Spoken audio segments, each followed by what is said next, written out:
Welcome to the Fractured Families podcast. I'm Charity, a dedicated parental alienation coach here to support and advocate for families navigating the challenges of high conflict divorce and custody disputes. I'm here to shed light on the struggles many families face, offering insights, strategies, and hope for those seeking justice and healing. In each episode, I'll explore real-life stories, expert advice, and practical solutions to help rebuild and strengthen the bond that holds families together. Whether you're personally affected or looking to understand more about these complex issues, you're not alone. I'm here to walk you down this path.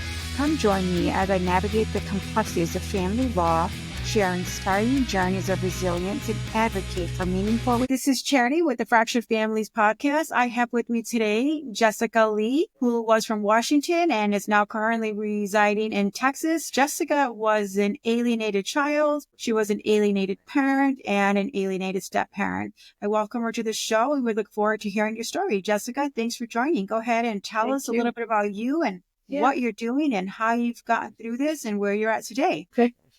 So I was a case study number 4 in Seattle for parental alienation. I left foster care at 11 and then went back to my father and left at 16. I had my daughter at 18 years old, and then I ended up relinquishing her to her father to protect her from my father. It turned into the isolation, and that was up until 2019 when we reconnected after my mother's passing, and we've taken a few years to reestablish a relationship. And then with my stepson, his father was getting ready to go to Iraq, and the mother got full custody. And then when he got back from Germany for 3 years, and I stayed stateside with my daughter and his son, and then 2 months later, she left and went from Washington to Florida, lost all contact up until in May when he had a near-fatal accident, and we packed everything up and moved to Texas.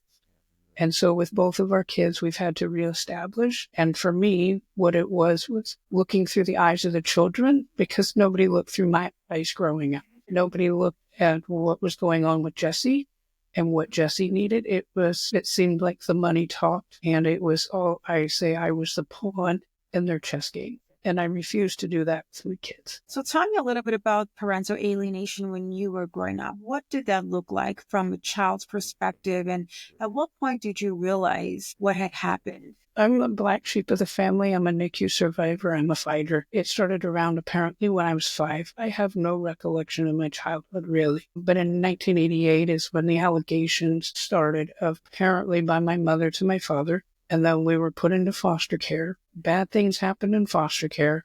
I basically recanted the story so that I could go back home versus the foster home. But it was my father saying bad things about my mother. And my whole philosophy is, she had no money, how could she have done this to us? It was him and his narcissistic ways of trying to prove his point and taking us away from her out of spite and revenge and dropping us off at the grandparents' house to raise us. And we never saw him. And I never understood why she was a stay-at-home mom taking care of her son, why we couldn't have a relationship. Me and my brother used to go to the payphone down the street at the library, and it was, "Hi, this is Jesse, call home." And that was the only way we could talk.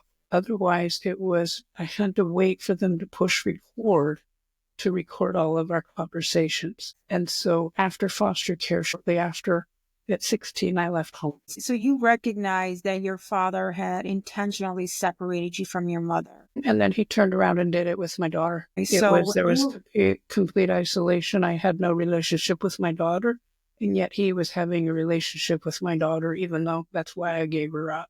But I had no money to fight. So he's wealthy. He's had money. He was able to fight and manipulate the system. Did you still have a relationship with your mother after you moved out at 16? No. My brother called me to tell me she passed away, and that was it. And with all of that, there's also the parental triangulation. Mm-hmm. I was the bad one. Even though I was 11, and I used to say, nobody reprogrammed me. There's no relationship with any of the siblings or my father, who is alive, no relationship with any of us either. So how many siblings were there altogether? I had a stepbrother, 9 years older, who passed away in 91. And then my brother, John, he is 2 years younger than me. He was the one in foster care with me. And then my brother, half brother, who's 9 years younger, stayed with my mom. So when your father would find out, or did he ever find out you were still communicating with your mother? Yeah. And How did he CPS know? showed up at one point, and I'll never forget the time he wanted to show us what abuse looked like. And he had punched the couch. He didn't realize he had punched the wood of it and shattered his whole arm, his knuckles and his hand. And it would just transpire. And that was a lot of the reason I relinquished my daughter. I didn't want things to transpire. I just wanted her to live her life so that I was not the target.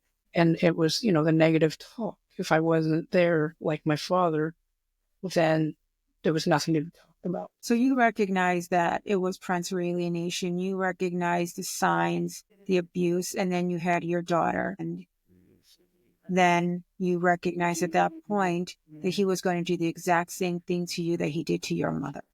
And that's why when my youngest daughter, when her dad and I separated, I kept it completely out of the courts, completely out of the family, never asked for anything. And we did our own thing, went to therapy, and we ended up connecting and making it work.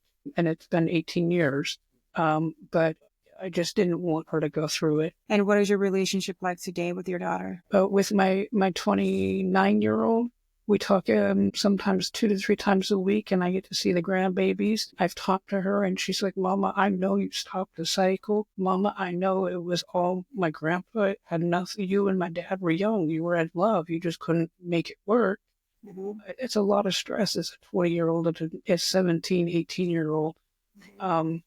And it wasn't us, and she realizes it. So fast forward to where we're at today. Tell us a little bit about what's going on with your stepson and how that transpired. And so what we're seeing here is some generational patterns, right? Yes. Do you want to talk a little bit about that? My stepson, it was pretty simple. It was his dad was getting ready to go to Iraq, and he was going to the field, and the mom went and got sole custody. My husband didn't know what to do. He had no money, no family, no anything. He was getting ready to go. And she got granted sole custody. So he thought the conversation was over. And for me, I'm like, no, this isn't over, but with what money? And so he kind of said, well, when he comes back, I was actually the one that sent the Christmas presents for 2, one for his brother and one for him. So he would get his presents. We did pay our support, but there was little to no contact. And I was the one that stayed stateside for the 3 years so that he could have a relationship with his sister. To me, I didn't have relationships with my brothers. I was not going to be the reason my daughter didn't have a relationship with her sibling. And so he just so happily ended up coming to visit in April. And then in May 28th, he had a nearly fatal accident where he lost his leg in a motorcycle accident. And the military took him and flew him to Texas. And I flew here with my daughter, flew back. On Monday, we had our house on the market and sold it in 3 weeks to come back here and try and reclaim some of our time.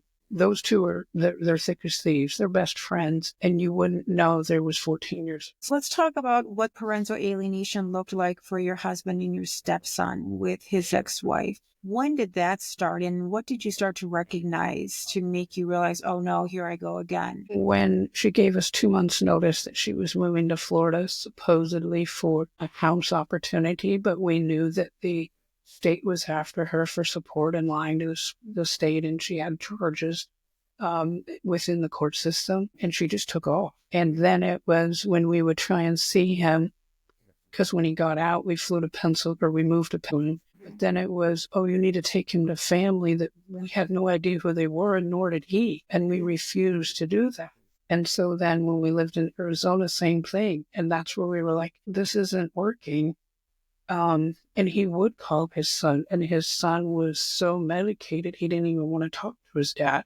It made no sense, and she never put forth any effort. The only effort was me through Messenger on Facebook. How is he doing? And when she would call, it was about her personal problems. It was about her boyfriend's dad dying. It was about her car problems. Nothing to do with the relationship with his son. And for me, it wasn't a control. It was, this isn't getting us anywhere.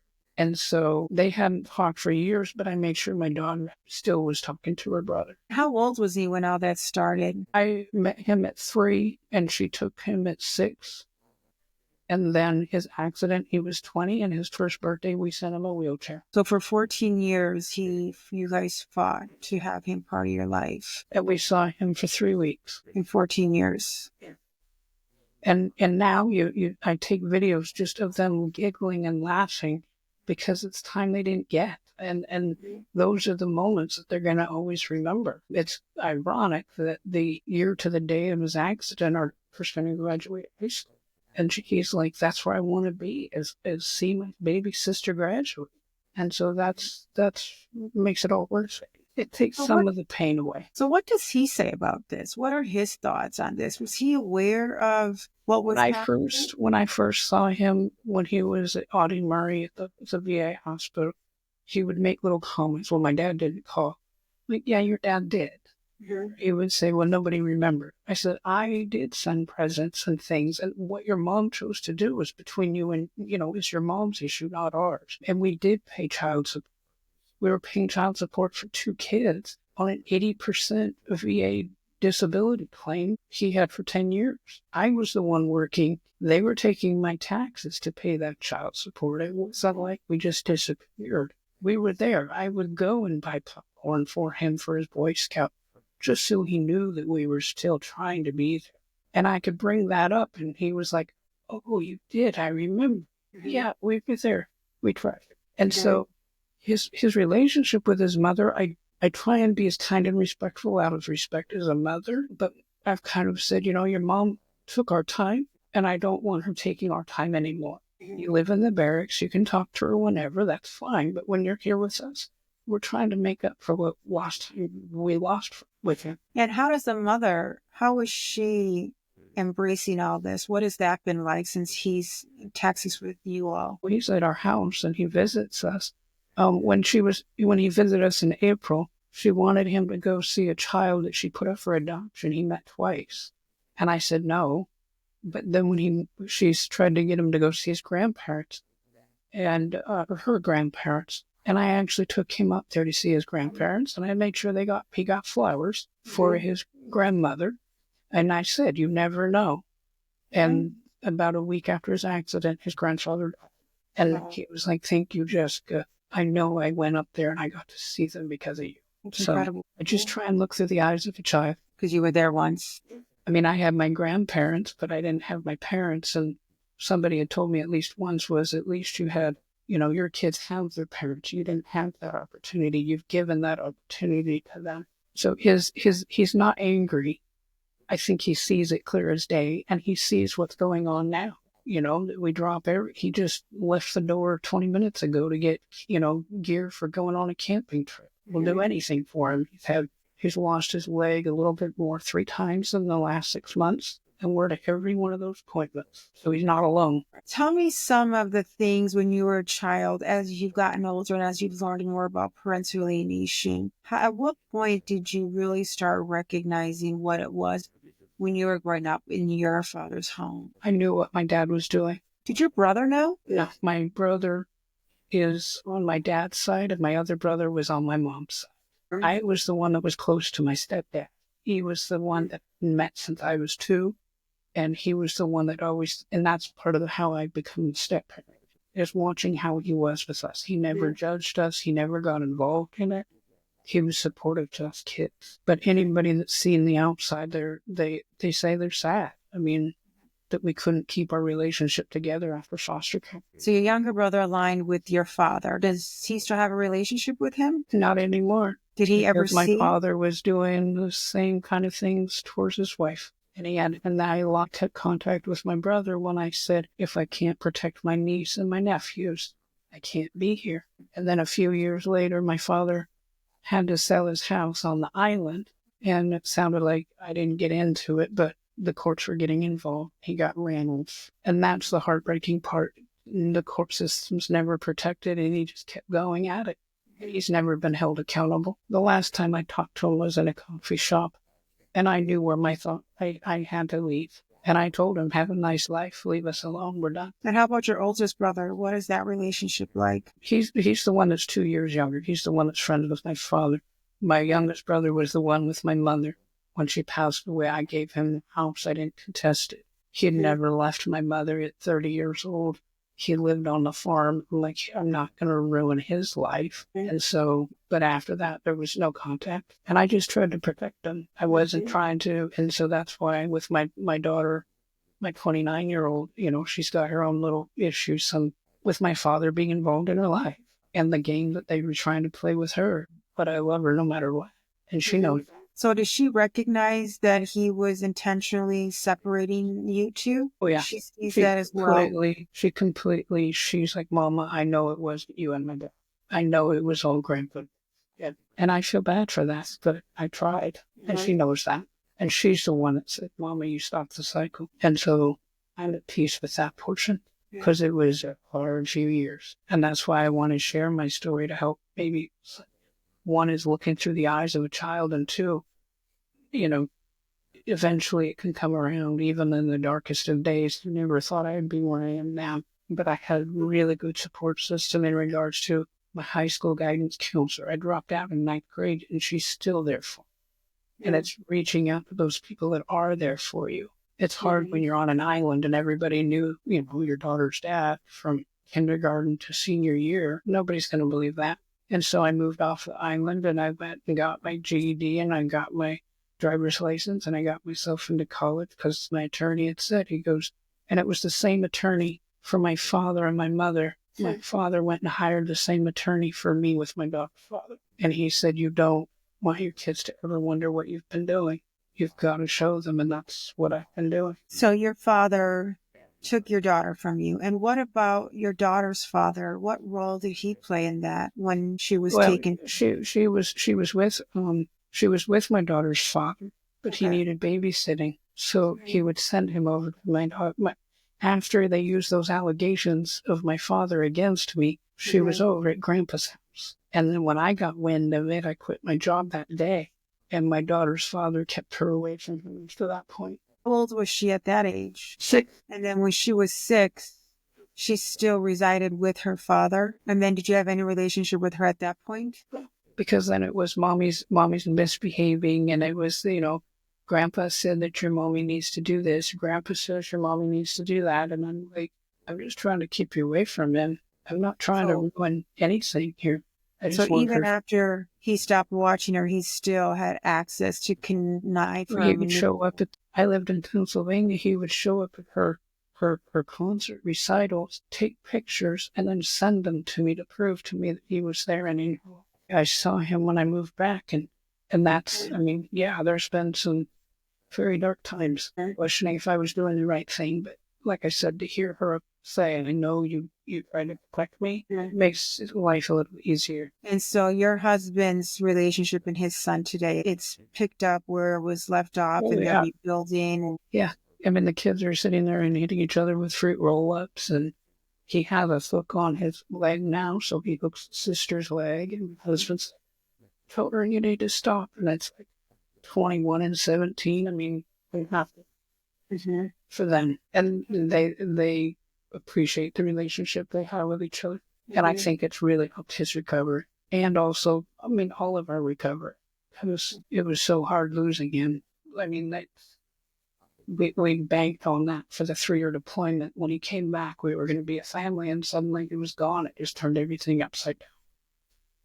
And he's a bundle of energy. So, Jessica, when you were being alienated from your mother and you were a child and you recognized it, talk to me a little bit about what that felt like. I know we mentioned it earlier, but how did that make you feel? My first suicide attempt, I was 9, because I couldn't figure out why she wouldn't come get me. I had taken bath beads, the Calgon bath oil beads. I took 3 of them and tried to take care of things, because if my mom couldn't love me, who could? We grew up on a farm. We had to pump our own water. She had huge gardens. We were outside. We had an outhouse. And next thing we knew, we were in $1 million home. My brother didn't even, he thought he was in trouble if we used the toilet. And so it was such a shift for us. And I saw she loved my brothers. I saw she got to be a mom. And it was, what did I do wrong? I knew I was a NICU survivor. I knew I was resuscitated. And my father would say, she threw you away from the NICU because you died, and weren't supposed to live, so she didn't bank on it. And the hardest thing was, I'm here, I'm alive. And so I had no friends. I hung out with the custodial workers. All my friends were in their 40s just looking for that mother figure because I knew I was a good girl. I knew I was a good person, but she wasn't there. And she didn't show up to the brownies. She didn't show up to the concerts. And then later to find out she was never told. And when you go from 400 miles away and you're a stay-at-home mom, you can't just show. And I realized that later. And that's why I've been very clear with my girls or my son, my daughter. These are the reasons why. Because she never really would say why. But she was terrified of my father. And so she was artistic. She cooked, she had all these things, and she never shared any of them. And it was because she was, I think, afraid to lose us again. And so I had a hard time connecting. And with my stepmother, I tried to call her mom, and I'll never forget in the kitchen.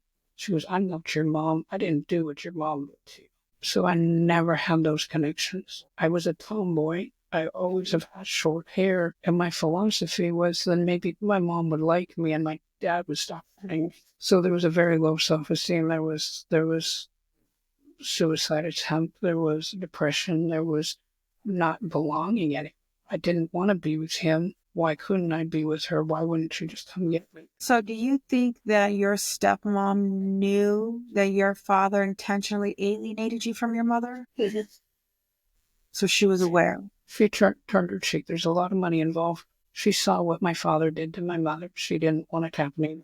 Did they have children together? They couldn't. They tried. Sometimes I felt like that's what they were trying to take my daughter for. And are they still married today? To my knowledge. And I looked up to her too. And I liked her. But it was, she would tell me, when I supposedly would wet the bed, she would get mad at me and yell and scream at me. And I'm like, I didn't do this. I sucked my fingers till I was 19.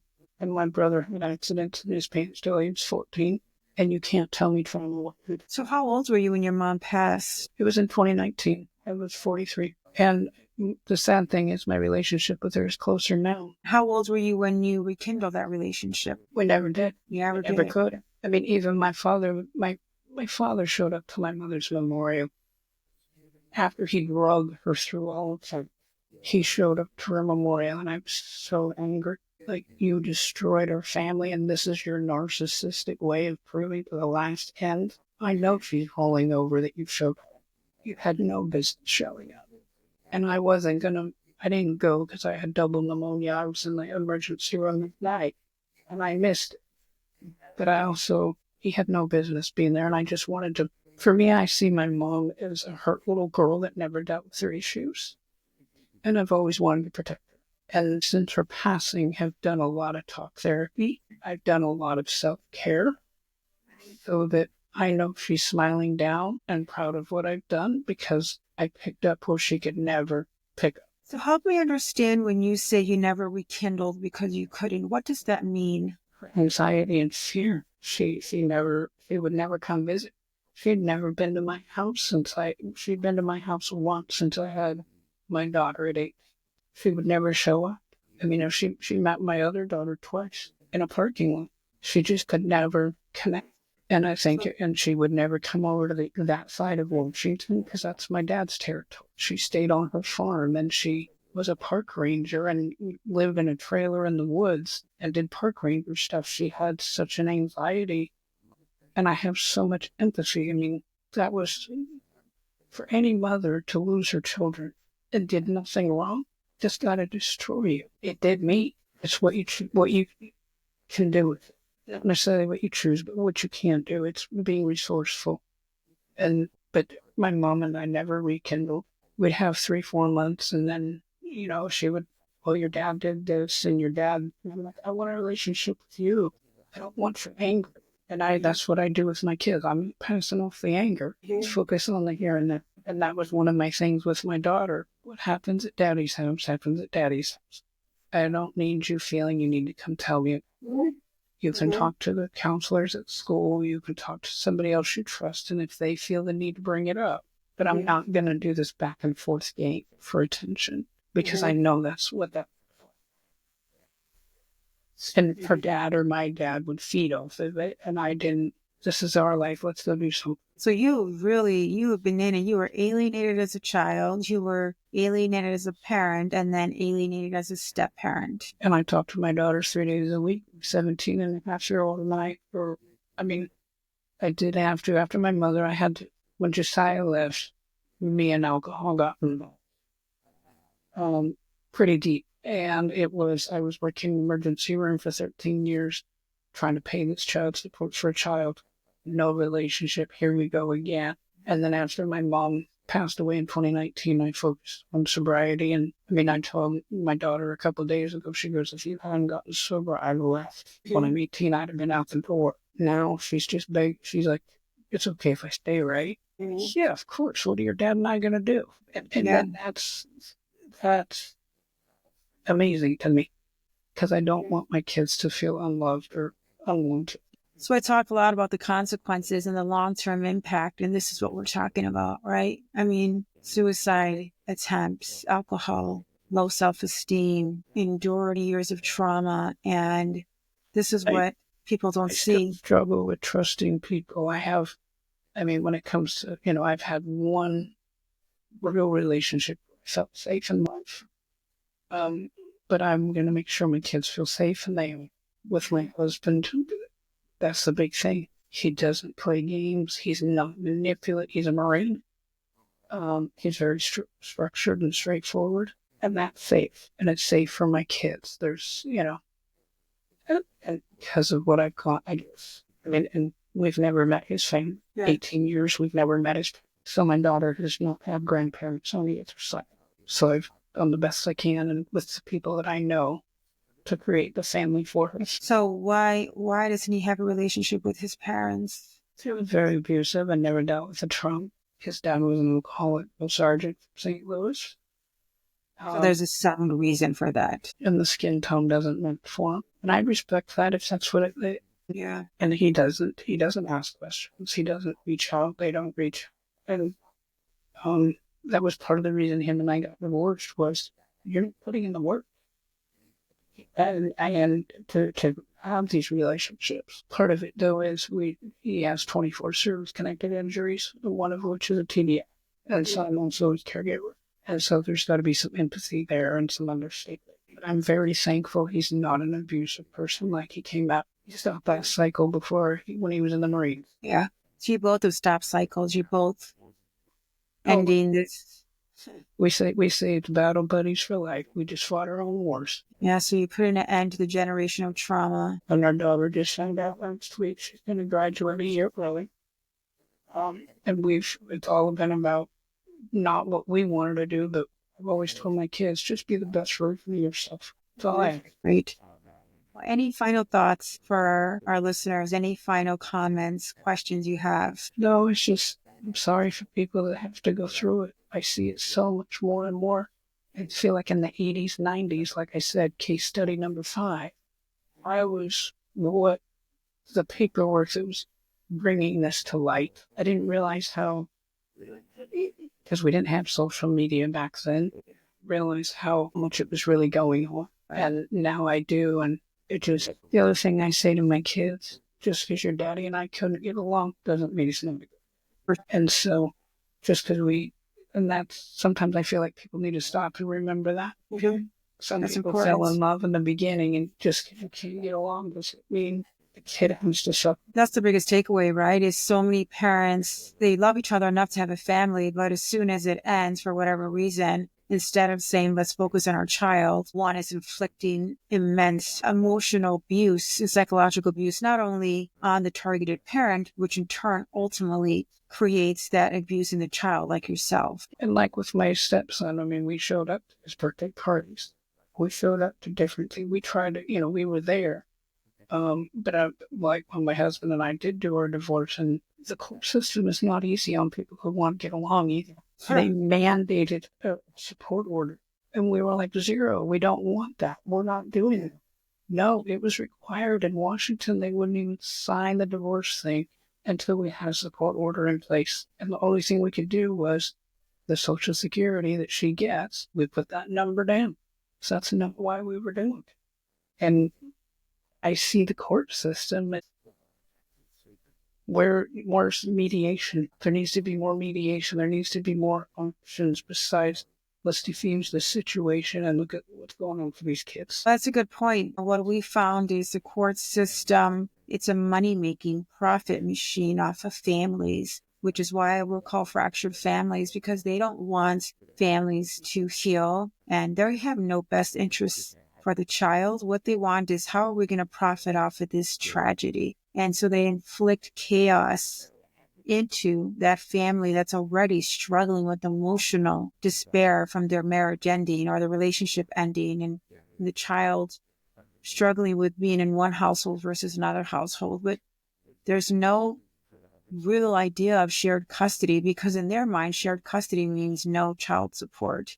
And so they don't align with that for that reason. And that's what we're seeing more and more of. And it's got to change. It has to. I mean, my daughter's dad and I, we had the joint custody, and as a child, didn't like okay, it's Christmas morning, it's 2:00, now you need to get ready to go to your dad's house. And then we didn't have friends, because in the weekends we were at mom's house. And at mom's house, we didn't know anybody because all week we were at school. And that was part of the reason when, with my daughter, it was like they bring in the court papers, and it's like, oh, this could drag out for another 9 months. I'm not doing this to her. I'm not putting her through this. And that's why I say what she said, which is, Mama, I know this wasn't you in debt. This was all about who had more money and who could pay more for the attorneys. And then she's thankful I didn't do it. Yeah, so many parents are asking themselves that question: do I walk away, right? And do I wait and hope for that day when my child or children do come back? And there's a lot of topics about that, a lot of families and all these support groups that parents have been fighting for 9-10 years, and we're done. We are financially tapped out. Banked out to where you can't even survive on your own. Like I said, we were living off $1,500 a month from the VA. Our child support was $700 a month. I was going to work in the ER with oxygen tank on my back so that I could provide for our daughter, our life, our family. And there's nothing easy about it. Thank you for joining, Jess. I appreciate you being on. And is there any social media handle that people can follow you on? Or? Look, and then I did that, like I follow you guys on TikTok. I just recently started TikTok and following. I found out about all the support and that's something that there is support. Great. Perfect. Well, thank you for joining, and thank you for following my channel, Parental Alienation is Real, on the Fractured Families podcast. Thanks, Jess. Well, thank you for the opportunity. Okay. Take care. Thank you. Have a good day. Thank you for joining me on this episode of the Fractured Families podcast. I hope our conversation has provided you with support, understanding, and actionable insights to help you navigate your own family challenges. So remember, healing is a journey, and reaching out for help is a sign of strength. You're not alone. If you found value in today's episode, please subscribe, rate, and leave a review.